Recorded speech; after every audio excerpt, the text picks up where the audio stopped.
Chapter 1. A Perfect Storm. I had been awake for days. I was dirty, I was sweaty, I was greasy, and I was expecting the call and a subsequent break from my obsessive car stereo installation. A full day had been spent in my driveway with my power tools, working on yet more speakers for my car stereo system. The sunlight began to fade in the early evening. Clouds began to roll in. I stepped back inside. From my kitchen, I returned messages, interacted with online intimate partners, and consumed more crystal. Although my meth consumption could have fueled additional work outdoors, the rain had begun its protest.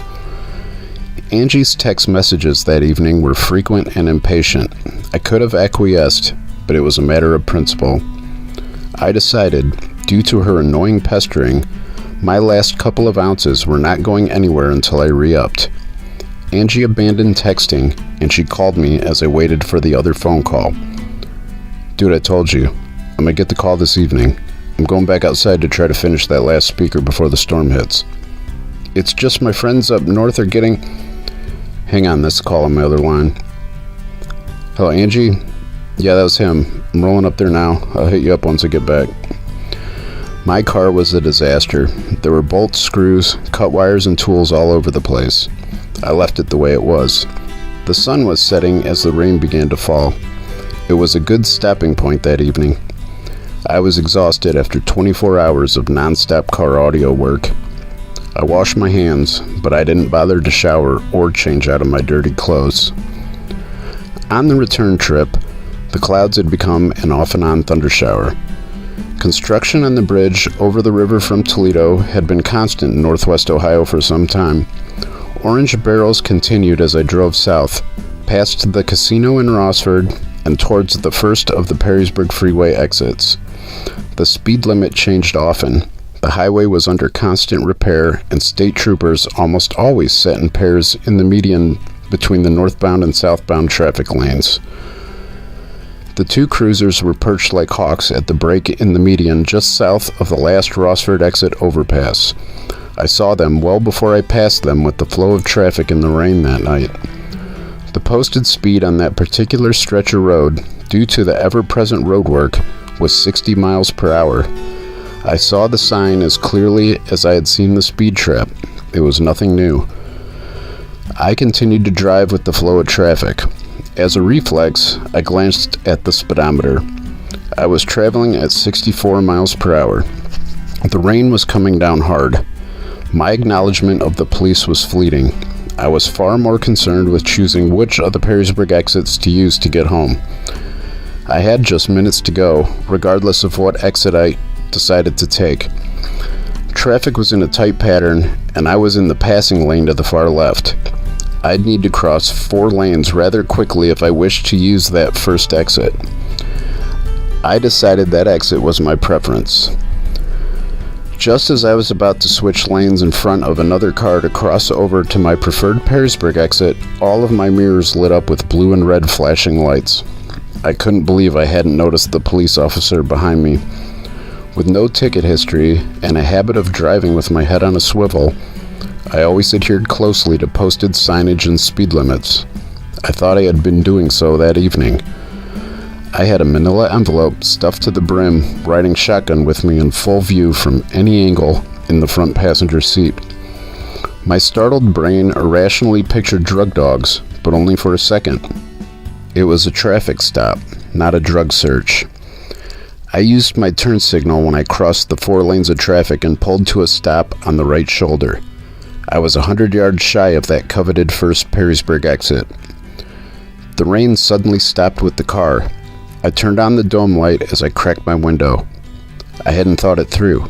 The officer didn't walk up to my window. Instead, I was surprised by a flashlight shining into the passenger side of my car, the side with the fully stuffed envelope. I pushed the button to roll down the passenger side window. By that point, the officer's light had flashed directly onto my weekly supply of methamphetamine. As with the scattered stereo equipment and tools, the flashlight didn't stay on the envelope each time it lit it up. I stayed calm. The officer made a request. He asked me to step out of the car. The officer patted me down as I stood on the shoulder of the highway. He then directed me to sit in the police car while he ran my information. I had already handed over my license before I stepped from my car, which was fortunate since my wallet had fallen onto the seat as I exited.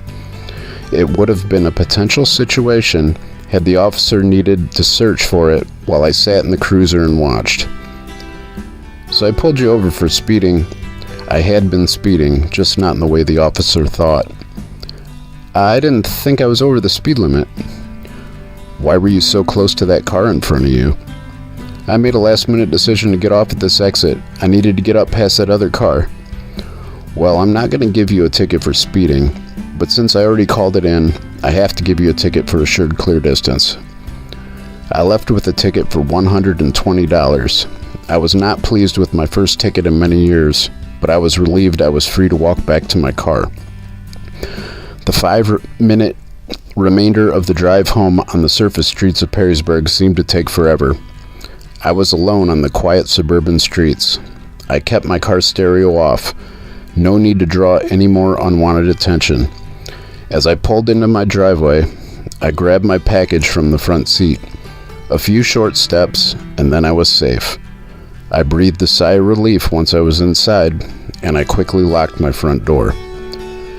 After I texted Angie, I went ahead and tested the new shipment. As always, it was of purity unmatched. Angie showed up, and I told her the story of my drive home. I then gave her the boot rather quickly. I had other plans that night. At that point, I had been awake the entire previous week. I closed the door behind Angie and locked it again. I then walked through my home and my garage. I made sure all my other doors and windows were locked. The barn and side gate to my backyard were checked as well. I made sure the house was in order, and I turned off all the lights and electronics. I filled a large glass with water and set it on the nightstand next to my bed. Once my phone was shut off, I sat down on my mattress. It was time to rest. I took 5 of my 2-milligram Klonopins with 1 sip of water and called it a week. A thought crossed my mind before the drugs hit. It was one of those moments. My mind drifted a decade back, to the night before my mom passed away after 17 years of cancer.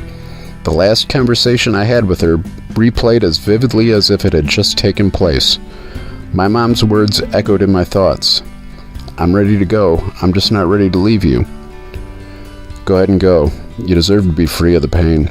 You've done more for me than I ever could have hoped. You'll always be with me. I'll be okay." My last words to her, they replayed in my head as the benzos began to take hold and overpower the crystal. I had been trying to be okay ever since. I wondered if I would ever make good on that last promise. I closed my eyes. It was a Friday night when I went to bed. I woke up the following Tuesday afternoon.